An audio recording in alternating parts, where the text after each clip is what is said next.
So my name's Evan Cook. I've been at Airtasker for about 3 months now. I started as a product manager, so I spend a lot of time driving the direction for the global team and making sure that we are prioritizing the most important tasks to get done in order to be able to launch the site in the UK, being legally compliant, and making sure that technically our product holds together when we get over there. Stay open-minded, be prepared to be challenged a little bit, as well as demonstrate that you can collaborate effectively. All the best ideas are born out of a collection of people getting together and really nutting some things out. So I think that's probably one of the most important things to I suppose, be aware of or stick with. I think the best way to sum it up is probably to say that it's a lot of fun.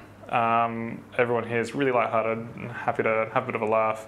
Occasionally it's at my expense, but I guess that's okay. But there's still a strong sense that we've got a job to do, and there are things that we want to achieve. Every Monday Tim runs us through what the numbers are and tries to set a direction for that week.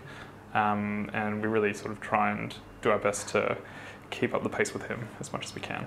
Yeah, so in my team there's 1, 2, 3, 4, 5 other people. I feel like I should know that off the top of my head. I think the core of what Airtasker is doing is reasonably unique, particularly in Australia. I can't think of many other companies in Australia that try to offer a marketplace type ecosystem, especially a raw marketplace type ecosystem for their customer base. It's really not somewhere where people are employed. And I think that unique angle actually provides a lot of opportunity for, I suppose, interesting inspiration to come in and drive some of our key metrics in a direction that we're keen for.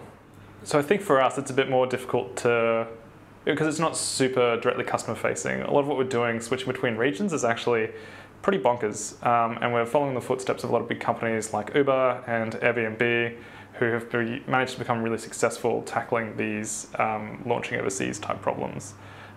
So every day the way that we try and implement a way of changing languages dynamically through the app, or when we're trying to sort of reset the way that we display those billing addresses. It sounds kind of mundane, but there's a lot that is stuck into the back end of that. And so, whether we call those fields from the back end and just sort of render it on the front end, or whether we sort of park a bit of a local configuration file in the apps up front.